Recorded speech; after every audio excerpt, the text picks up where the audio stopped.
En el centro de todo lo que ocurre en este conflicto, hay una pregunta que los informes oficiales procedentes de Washington se esfuerzan por no responder directamente. Buques de guerra estadounidenses están ardiendo en el Golfo Pérsico. Portaaviones, destructores, bombarderos, uno tras otro, están recibiendo impactos con una precisión que ha dejado atónitos a los analistas militares de ambos bandos. Y ahora, incluso las voces más leales de los medios estadounidenses ya no pueden fingir que no pasa nada. El daño es real. Está documentado y lo confirman fuentes que no pueden simplemente descartarse como propaganda iraní. Así pues, la verdadera cuestión ya no es si ha ocurrido algo grave, sino por qué Washington sigue empeñado en no decir en voz alta lo que el mundo ya puede ver. La pregunta es, ¿quién le dijo a Irán dónde apuntar? Porque lo que estamos viendo no es fruto de la casualidad. No es producto únicamente de las capacidades de vigilancia iraníes. Irán lleva décadas sometido a sanciones tecnológicas. Su infraestructura de inteligencia independiente, si bien es importante, no posee el tipo de datos de localización satelital en tiempo real que le permitirían atacar de forma consistente los objetivos más sensibles y mejor defendidos de la flota naval estadounidense. Alguien está proporcionando esos datos y hoy sabemos quién. Antes de entrar en detalles que son importantes, suscríbase a Farm Report ahora mismo si aún no lo ha hecho. Esta es la historia que define la verdadera naturaleza de este conflicto y lo cubrimos en directo de lunes a viernes, en todas sus dimensiones.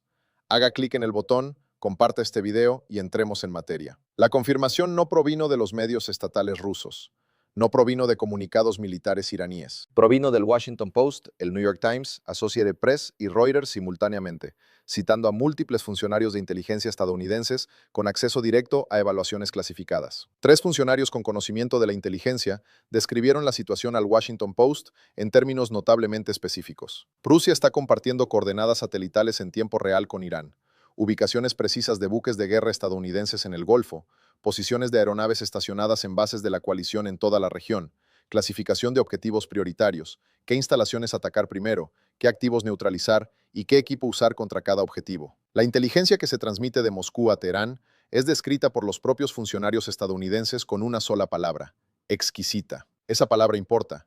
Exquisita no significa adecuada, no significa útil, significa calibrada con precisión, inusualmente detallada y decisiva operativamente. Significa que cuando un dron o misil iraní despega hacia el Golfo Pérsico, no está buscando un objetivo. Ya sabe con exactitud dónde se encuentra ese objetivo, cuál es su postura defensiva y cuáles son sus puntos débiles. Esta información proviene de satélites militares y sistemas de vigilancia rusos, tecnología que Irán, debido a décadas de sanciones occidentales, simplemente no posee por sí mismo. El conflicto que comenzó con el ataque de Estados Unidos e Israel contra Irán se ha transformado en algo radicalmente distinto. Lo que presenciamos es una confrontación indirecta-directa entre dos potencias nucleares. Rusia no está disparando misiles contra buques estadounidenses, sino que la inteligencia rusa está dirigiendo misiles iraníes hacia ellos. Esta distinción tiene implicaciones legales y diplomáticas significativas. El efecto operativo es idéntico. Ahora bien, debo ser sincero, porque este momento lo exige. Para comprender por qué Rusia tomó esta decisión, es necesario entender lo que Rusia ha estado diciendo durante los últimos 5 años, ya que la simetría es tan precisa que no puede ser casual. A lo largo del conflicto de Ucrania, la queja más constante y contundente de Rusia fue esta: las fuerzas ucranianas atacan objetivos dentro del territorio ruso, utilizando coordenadas proporcionadas por la OTAN. Moscú argumentó repetidamente que si las agencias de inteligencia occidentales suministran datos de localización a los misiles y drones ucranianos que atacan suelo ruso, entonces la OTAN no es un apoyo pasivo a Ucrania, sino un participante activo en la guerra contra Rusia. Este argumento fue ampliamente desestimado o minimizado en las capitales occidentales. La postura oficial era que proporcionar datos de localización no es lo mismo que apretar el gatillo, y por lo tanto no constituye una participación militar directa. Rusia ahora ha aplicado esa misma lógica en sentido contrario. Están proporcionando a Irán datos de localización para ataques contra objetivos militares estadounidenses. No son ellos quienes disparan las armas, es Irán quien lo hace. Según el criterio que Washington estableció en Ucrania, Rusia simplemente está brindando apoyo de inteligencia a una nación socia que se defiende de la agresión. Moscú ha tomado el propio argumento de Estados Unidos, le ha dado la vuelta y ahora lo está utilizando para justificar hacerle a la Armada estadounidense en el Golfo Pérsico precisamente lo que Washington le hizo al ejército ruso en Ucrania. Serví como comandante en jefe durante 8 años. Sé lo que significa afrontar verdades incómodas en la sala de crisis. Y la persona que podría articular con mayor claridad esta equivalencia, y por lo tanto cuestionar con mayor credibilidad el comportamiento de Rusia, es el presidente en funciones, razón por la cual se formuló la pregunta directamente. Un reportero de Fox News, un medio que no es hostil en absoluto, le preguntó directamente a Trump en una conferencia de prensa si sabía que Rusia estaba proporcionando a Irán las coordenadas utilizadas para atacar objetivos militares estadounidenses. La respuesta de Trump fue calificarla de pregunta estúpida y cambiar inmediatamente de tema para hablar de atletas universitarios. El comandante militar más poderoso del mundo, al ser preguntado si una potencia nuclear está ayudando activamente a un adversario a destruir la flota naval de su país, cambió de tema. Esa reacción lo dice todo sobre la situación imposible en la que se encuentra Washington ahora. A la secretaria de prensa de la Casa Blanca se le hizo la misma pregunta por separado y respondió que francamente no importaba. Analicemos esa respuesta con la seriedad que merece. Buques de guerra estadounidenses han sido atacados. Un destructor ha quedado fuera de servicio. Un bombardero ha sido neutralizado. El USS Abraham Lincoln absorbió lo que el propio Trump confirmó que fue una salva de 101 misiles. La base militar estadounidense en Bahrein, que existía, ha sido destruida de facto. Y la postura oficial del gobierno es que la fuente de la inteligencia utilizada para lograr todo esto es irrelevante. La razón de esta postura no es difícil de entender, aunque sí difícil de aceptar. Condenar públicamente a Rusia por proporcionar a Irán coordenadas de ataque obligaría a Washington a reconocer el paralelismo directo con lo que hizo en Ucrania. Provocaría una confrontación con Moscú en un momento en que Estados Unidos ya está desplegado en dos importantes escenarios de conflicto y observa cómo su coalición regional en Oriente Medio se desmorona país por país. Y exigiría que este presidente, que ha dedicado años a cultivar una relación particular con Vladimir Putin, se pronunciara abiertamente y dijera que Rusia está matando marineros estadounidenses. No lo va a hacer. El secretario de prensa no lo va a hacer. Así pues, la postura oficial es que no importa, incluso mientras los barcos arden. El congresista republicano Don Bacon llegó incluso a afirmar públicamente que la mayoría de los estadounidenses lo consideran irrelevante. La postura oficial del partido gobernante es que el hecho de que la inteligencia rusa dirija misiles contra buques de guerra estadounidenses en el Golfo Pérsico es irrelevante. Ahí es donde se encuentra el discurso político estadounidense en este momento, y vale la pena reflexionar sobre ello un momento antes de seguir adelante. Ahora bien, analicemos el cálculo estratégico de Rusia. Esta decisión no surgió de la emoción ni del impulso, sino de una fría evaluación de lo que Rusia no puede permitirse perder. Desde la perspectiva de Moscú, la supervivencia del régimen iraní es un interés estratégico innegociable, y el razonamiento es sencillo. Si Estados Unidos derrota militarmente a Irán y logra sus objetivos en la región, el estrecho de Hormuz, por donde transita el 20% del suministro mundial de petróleo y por donde pasa aproximadamente el 80% de las importaciones petroleras de China, quedaría bajo control estadounidense. Este resultado le daría a Washington un control absoluto sobre el suministro energético, tanto del socio económico más importante de Rusia, como del principal rival de la hegemonía global estadounidense. Ni Moscú ni Pekín pueden permitir ese resultado. Hay demasiado en juego y las consecuencias son demasiado permanentes. Rusia también tiene un interés bilateral más inmediato.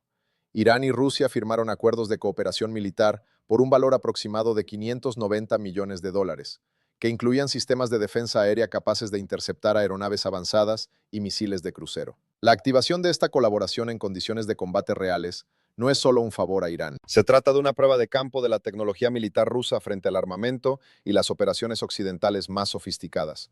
Cada interceptación iraní de un misil estadounidense, cada dron que sobrevive a las defensas aéreas estadounidenses, cada barco que recibe un impacto, todo ello genera datos de inteligencia que los ingenieros militares rusos estudian en tiempo real. Este conflicto es la evaluación en vivo más exhaustiva de la tecnología militar rusa frente a la estadounidense desde la Guerra Fría, y Rusia la está llevando a cabo sin desplegar un solo soldado en el campo de batalla. Más allá del armamento está la geografía. Tras el colapso de su posición en Siria, Rusia ha estado trabajando para reconstruir su influencia en Oriente Medio. Perder a Irán no solo significaría perder un aliado, sino también el principal instrumento a través del cual Rusia proyecta poder y relevancia en la región. Para el Kremlin, esto es existencial en el sentido estratégico, razón por la cual Dmitry Peskov, portavoz del Kremlin, declinó comentar los informes sobre el intercambio de inteligencia, mientras que Putin activaba simultáneamente su diplomacia telefónica con los Emiratos Árabes Unidos, Bahrein y Qatar. Esta yuxtaposición es deliberada y reveladora. Rusia se posiciona públicamente como una posible fuerza estabilizadora, abogando por acuerdos de alto el fuego en el Golfo, mientras que en privado permite los ataques que hacen necesario dicho alto. Es una estrategia que cumple múltiples propósitos simultáneamente. Mantiene a Irán en la lucha, crea una brecha entre Washington y sus socios del Golfo, y posiciona a Moscú como un actor indispensable en cualquier eventual resolución. La respuesta de Irán al acercamiento diplomático de Putin fue igualmente calculada. Teherán manifestó su disposición a detener los ataques contra otros estados árabes con una condición: que dichos estados dejen de permitir que las fuerzas estadounidenses utilicen su territorio y espacio aéreo para llevar a cabo operaciones contra Irán. Si las bases en su territorio se utilizan para atacar a Irán, este se reserva el derecho a contraatacar, independientemente de la ubicación de dichas bases. Esta condición no es descabellada desde la perspectiva estratégica de Irán. Sin embargo, es imposible que Washington la acepte, ya que hacerlo implicaría pedir a los estados del Golfo que expulsen de facto a las fuerzas estadounidenses, precisamente lo que Irán ha deseado desde antes del inicio del conflicto. La condición está diseñada para crear una brecha. O los estados del Golfo la cumplen y Estados Unidos pierde sus bases regionales, o se niegan e Irán continúa atacando su infraestructura. Ambos resultados sirven a los objetivos de Teherán, y es aquí donde el papel de Putin cobra mayor relevancia. Al posicionar a Rusia como mediador de un acuerdo de alto el fuego en el Golfo, Moscú gana legitimidad diplomática en un escenario donde había estado prácticamente ausente desde que se desarrolló la situación en Siria. Consigue así un lugar en la mesa donde, en última instancia, se negociará el orden de posguerra en Oriente Medio. Y logra todo esto mientras sus servicios de inteligencia continúan guiando misiles iraníes hacia buques estadounidenses. Ahora, analicemos la situación de China, ya que el papel de Pekín en este conflicto se está subestimando sistemáticamente, y es fundamental para comprender la complejidad de la situación a la que se enfrenta Washington. China mantiene un perfil deliberadamente bajo.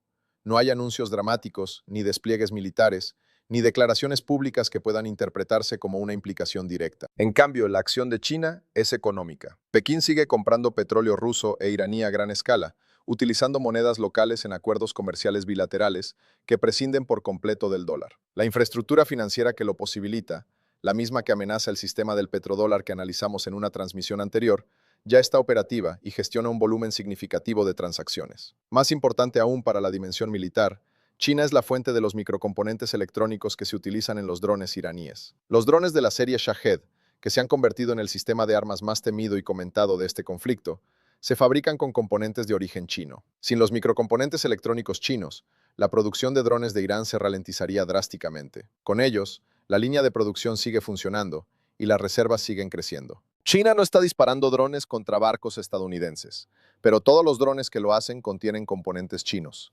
Estados Unidos se encuentra ahora en una situación en la que intenta simultáneamente encontrar la manera de contrarrestar los drones iraníes, y según se informa, ha recurrido a Ucrania en busca de asesoramiento.